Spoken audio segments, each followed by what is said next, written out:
கடவுள் சிலையில் கடவுள் இருக்கிறானா? சிலையை வழிபடலாமா? சிலையை செருப்பால் அடிக்கலாமா? என்னங்க ஏதேதோ பேசுறீங்க? செருப்புல அடிக்கிறாங்களே, சாமி போட்டோவை செருப்புல அடிக்கிறாங்க, சாமியே செருப்புல அடிக்கிறாங்க, போய் காரி துப்புறாங்க, கருணை இல்லாம கோயிலை உடைக்கிறாங்க. அறியாமை. கடவுள் எல்லா இடத்துலையும் இருக்கிறாருன்னா சிலை தேவையே இல்லை.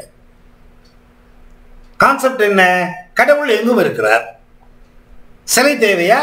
ஏன் சிலை தேவை? நம்மளால உணர முடியறதுக்கு ஒரு விஷயம். உணர முடியறதுங்கிறத விட தாலியை ஏன் கட்டுறோம்? தங்க கம்மி விலைக்கு வித்ததுங்க, துபாய்க்கு போன வாங்கிட்டு வந்தேன், அப்படியே கொடுத்தது தாலி பண்ணிட்டேன். இந்த தாலி அப்படிங்கிறதுக்கு ஒரு மரியாதை கொடுத்துருக்கோம் நம்ம. அது நம்ம பக்கத்து வீட்டு கடை தாலி செய்யறவனோ அல்லது கடையில கொடுத்து பண்றதோ இல்லை, எங்கேயோ யார் பண்ணாலும் அந்த தாலிங்கிற ஷேப் இருக்கு பாத்தீங்களா, அதுக்கு ஒரு மரியாதை கொடுத்துருக்காங்க. ஒரு மரியாதை. பொம்பளையை பார்த்த உடனே வெட்டியை பார்க்குறோம், நம்ம பிஹேவியரே சேஞ்ச் ஆயிடுது. மெட்டி போட்டுக்கிற பொம்பளை கிட்ட பக்கத்திலே போக மாட்டோம், மடி விழுந்துரும், ரோட்ல போறவெல்லாம் அடிக்க ஆரம்பிச்சிருவோம்.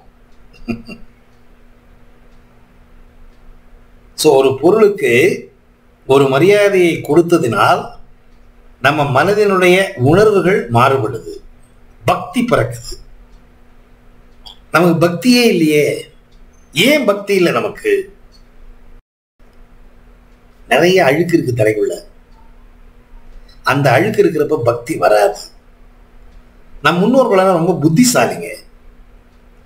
நாமெல்லாம் இந்த மாதிரி முட்டாள் மடையன்னு அவனுக்கு நல்லா தெரியும். அதனால என்ன பண்ணிட்டான், முருகன்னா இப்படிதான் இருப்பான், ஈஸ்வரன்னா இப்படிதான் இருப்பான்.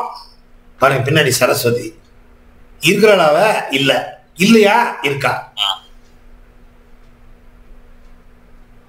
நான் சும்மா உட்கார்றதுக்கும் என் பின்னாடி சரஸ்வதி போட்டோ பக்கத்துல உட்கார்றதுக்கும் வித்தியாசம் இருக்கு. இதே ஒரு ஐஸ்வர்யரையோ இல்ல நயன்தாராவோ போட்டா, என்னடா இந்த ஆளு குருஜிங்கிறாரு எல்லாம் போட்டுட்டு இருக்கிறாரு. பாருங்க அந்த போட்டோனால எவ்வளவு ஒரு மதிப்பு, நமக்கு மரியாதை. மனிதனுடைய மனம்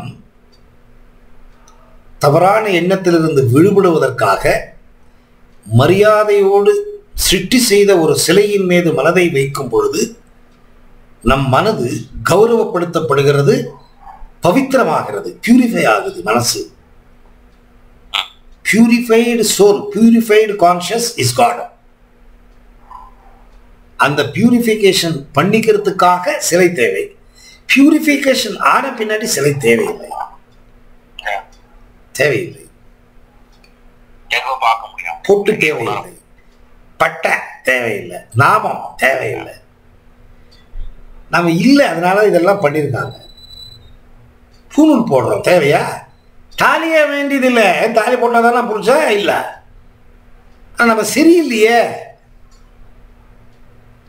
நம்ம சரியாகிறதுக்காக இன்னும் சரியாகல. லட்சக்கணக்கில் ஆகி போச்சு. எவ்வளோ லட்சக்கணக்கில் வருஷம் ஆகியும் இன்னும் நம்ம சேஞ்ச் ஆகலை, அப்படியே தான் இருக்கும்.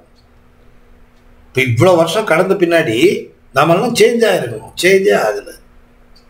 அதனால அதெல்லாம் எடுக்க முடியாது. சமுதாயம் திருந்தாது.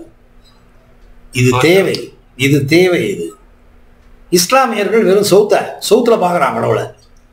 இந்த முட்டாள் மடையணும், முட்டாள் மேல மடையணும் அல்ல, எல்லா இடத்துலையும் கடவுள் இருக்கான். அவங்க அதுல பாக்குறாங்க. நாம பார்க்கறதுனால இந்த மாதிரி தெரியுது நமக்கு, அவ்வளவுதான்.